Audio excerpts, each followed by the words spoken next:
Welcome to another episode of Blast from the Past. The Tokyo Marui M14 family seems to be at times the forgotten child of the TM lineup of long to intermediate ranged rifles. But why is that? They look great, they function well, and dare I even say deadly accurate. Most importantly though, it has the TM magic everybody is raving about. So let's take a look at the old Tokyo Marui M14 family, and maybe by looking at them we can see why they've kinda sailed into the sunset.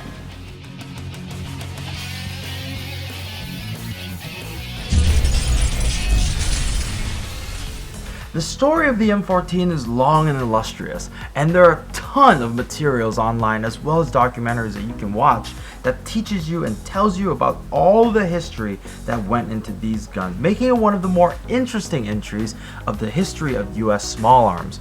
I would put it right up there with the good old M16 as well as the M1 Garand. If you do a quick search on our online store, you'll find several search results for these M14s. Namely, today we're going to be talking about the Tokyo Marui variety, and I have here 2 out of the 3 that you'll find on our store.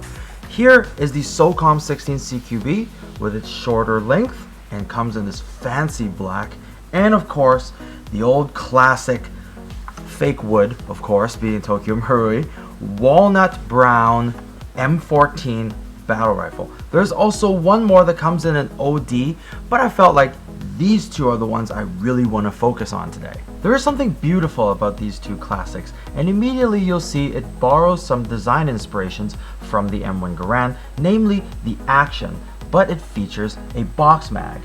These magazines hold up to 70 BBs per mag. Now, I want to talk about this action because it is one of the most satisfying actions you'll find on an AEG. If I charge its charging handle, oh, that sounds amazing. It is one of the most satisfying racking sounds you'll get on any AEG. Dare I say, it can only compare to some of our fancy Nighthawks out there. I'm gonna do this one more time. Feels so good. Now let's look at the differences between the CQB and the good old regular M14. Other than the fact that the CQB of course is shorter, there are a few other differences that I want to go over as well. So let's start from the front. Starting here on the M14, it has a A2 style birdcage flash hider. It looks like a super elongated A2, whereas on the SOCOM CQB, it has a ported flash hider. Moving towards the midsection of the gun. On the SOCOM CQB, it does have a small accessory rail here for you to mount red dots. I tried to mount like a first focal scope on here. Depending on your mount, it may or may not fit, so make sure your mount fits with it. I don't know why you would, because eye relief and all that, but that's for another video. Moving towards the rear, all the controls correspond. So you have your charging handle over here, which you can adjust your hop up right in here. Then you have your fire control switch from automatic to semi-automatic, and your safety is right here in the trigger. It is not too stiff, easy to manipulate. Your magazine release, and we're gonna move towards the rear where both of these guns have a butt pad that you can flip up. On the SOCOM CQB, other than the obvious aesthetics that we just talked about, there's another minor detail that I feel very important that I would like to let you guys know where it differs from the M14, and that is the texture on the stock itself. The texture is very grippy and it feels really good. Almost sucks the moisture out of your hand. Whereas the M14 here, because it uses faux wood, which is plastic, it is really, really slick. I can imagine this almost slipping out of your hand if you get clammy hands and not wear gloves. I'm using 0.2 gram BBs and an 11.1 LiPo.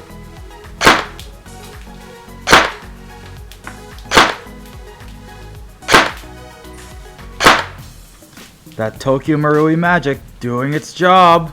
This part of the video is where we take all the fun out of shooting our gun. I'm just gonna pull the trigger And hopefully these rounds will land on Quake's beautiful face. Safety first.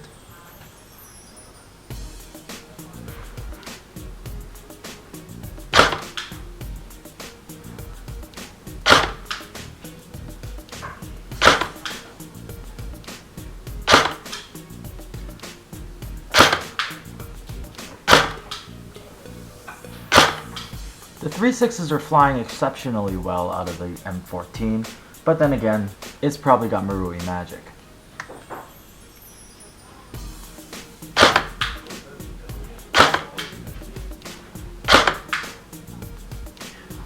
I'm pretty proud of those results. The old girl still got it in her. So we here at RedWolf TV have done several videos of the M14 and its variants, and if you want to check all those videos out, you know what to do. Click on that card above, or you can find the links in the description below. The tale of the M14 is the rise and fall, and I guess rise again, of this weapons platform that has seen multiple conflicts from all the way in the steamy jungles of Vietnam to the deserts of Iraq and Afghanistan. These guns now fill a very particular role as a semi-automatic marksman platform for the US Army. So it's rather ironic that last week I just reviewed the M110 by Ares. That gun that was supposed to be the replacement for guns like this in service. And which is also funny because if all rumors are to be believed, that one's supposed to be replaced by the G28-2, but I think I'm getting a little too ahead of myself. Putting all that aside, we still see these awesome battle rifles out there on the battlefield kicking butt and taking names. In Airsoft though, it is an accurate and reliable platform that has a decent magazine size. It's not really that heavy, it looks great, and above all, it's got that Tokyo Marui voodoo magic pumping through its veins. Putting all that aside, I really like the classic look. There's something about this gun that speaks to me, and I just want to go and pew pew and shoot guys. What do you guys think though?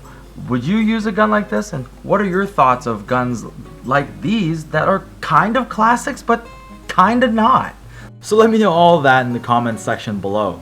And if you want to find cool guns like this and many more, don't forget to check out our online store at www.redwolfairsoft.com. My name is Mark, aka Blue Steel, and I'll catch you guys on the next episode of RedWolf TV. Have a good one, guys. Had to do it.